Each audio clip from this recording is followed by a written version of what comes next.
Okay बेटा, in the continuity we should go. थोड़ा last meeting का टाइम फिनिश हो गया था बीच में ही, सो इसलिए इस थर्ड पार्ट को कंटिन्यू कर रहे हैं।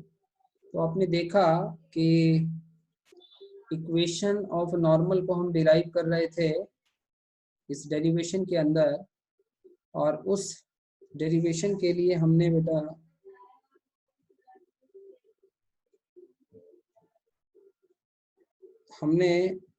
टेंजेंट की इक्वेशन को निकाल लिया था। और टेंजेंट की इक्वेशन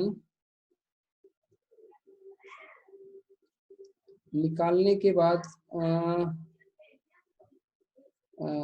एक बार स्टार्टिंग से चल लेते हैं कि बेसिकली इक्वेशन ऑफ टेंजेंट को यूज करने का बेनिफिट ये था कि हमें इससे स्लोप मिल रही थी इस इक्वेशन से। So that's why we have utilised this result of tangent equation here. इससे हमें स्लोप इंटरसेप्ट फॉर्म से कंपेयर करके यहाँ स्लोप मिल गई, और स्लोप मिलने से फिर वो जो रूल है कि नॉर्मल और टेंजेंट आपस में अगर परपेंडिकुलर हो तो इनका प्रोडक्ट आपस में माइनस होगा, उससे आप स्लोप ऑफ नॉर्मल निकाल सकते हैं। जैसे ही आपके हाथ में ये स्लोप ऑफ नॉर्मल आ गया, उसके बाद आप क्या करोगे, मैंने कहा था अब दो इन्फॉर्मेशन आपके पास आ चुकी है। पहली इन्फॉर्मेशन स्लोप और दूसरी इन्फॉर्मेशन एक पॉइंट। तो मुझे बताइए कि एक equation of a straight line ढूंढना कितना आसान है अगर आपके पास एक पॉइंट हो और साथ में एक स्लोप हो। So which equation you will use, ये वाली इक्वेशन आप इस्तेमाल करना चाहेंगे। तो इस इक्वेशन के अंदर ये क्या है, equation of straight line with slope and one known point इसको कहेंगे, ठीक है, वन नोन पॉइंट इसको कहेंगे। तो ये सारी इक्वेशन है ना, आपको अच्छे से याद हो कि कौन सी इक्वेशन कब लगानी होती है। इनको प्रैक्टिस करो, रिवाइज करो, तब ये दिमाग में बेटा बैठेंगी आपके।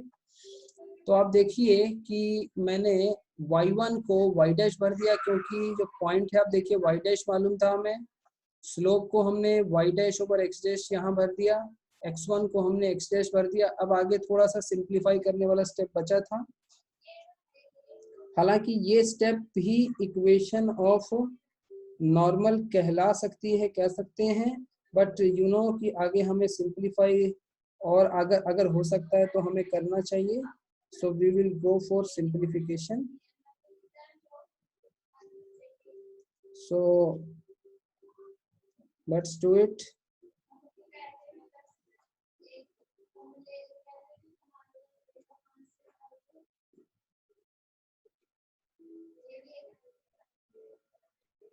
देखिए बेटा, so x dash y x dash, let's see you check out something is cancelling out or not. एक बार देखो।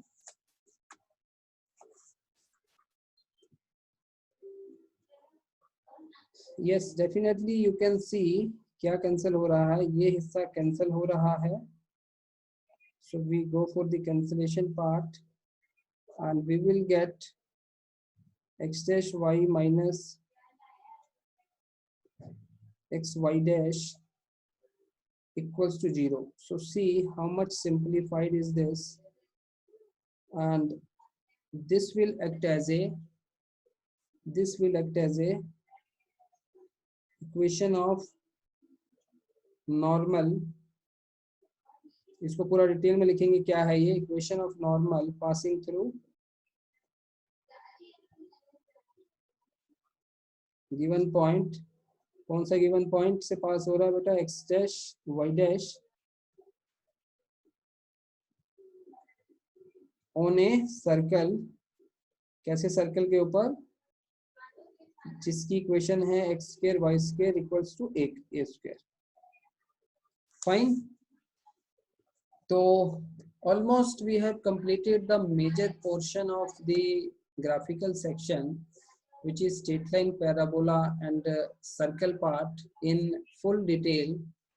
मतलब इतनी डिटेल तो आपको शायद ही कहीं और मिले।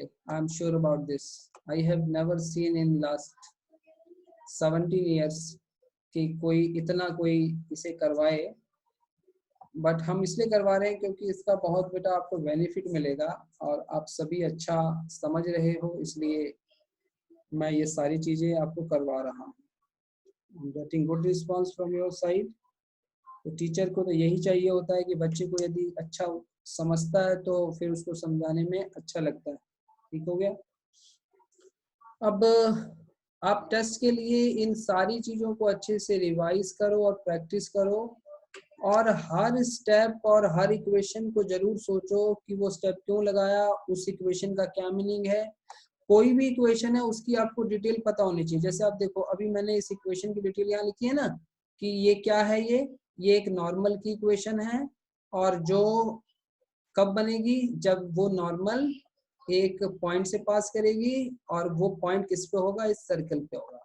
तो ऐसे करके अगर आप चाहो तो शॉर्ट समरी भी अपनी बना सकते हो। नोट्स के अंदर एक ऐसा पेज बनाओ जहां इक्वेशन लिखो और उसकी डिटेल लिखो, इससे आपको रिवीजन में हेल्प मिलेगी। अब लास्ट में हम एक और डेफिनेशन लिखना चाहेंगे, शायद ये आपको कभी मिल जाए। So what do you mean by orthogonal circles? Orthogonal circles, पता नहीं ये नाम आपने सुना है कि नहीं सुना है, इसलिए कभी आपको ये वर्ड मिल जाए क्वेश्चंस में तो एटलीस्ट हमें पता होना चाहिए what is the meaning of the orthogonal circles. So we will write two circles are said to intersect orthogonally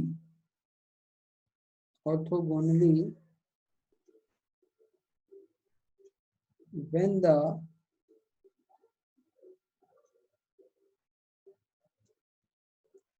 the tangents at their points of intersection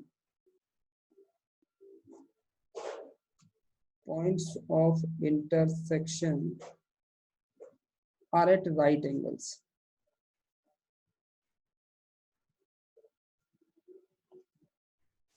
क्या कहना हम चाह रहे हैं बेटा? दो सर्कल बनाते हैं तब ये क्लियर होगा। This is the one circle,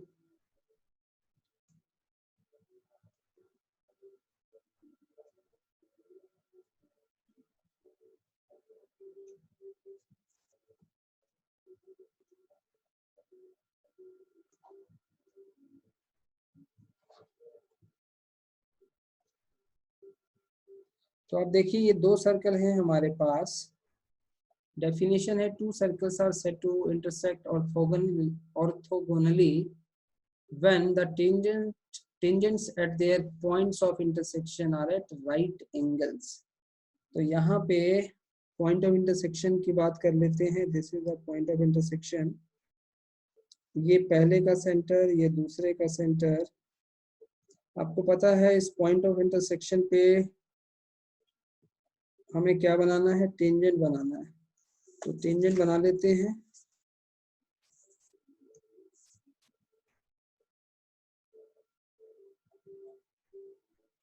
So this is tangent 1 and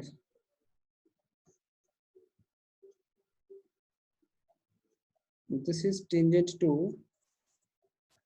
So question is saying when the tangents at their points of intersection are at right angle, यानी कि अगर ये दोनों आपस में 90 डिग्री अगर यहाँ बनाएं तब आप क्या मानेंगे, ऐसे सर्कल्स को ऑर्थोगोनल सर्कल्स मानेंगे। So I hope the word is clear to you. Okay, best of luck for the coming time.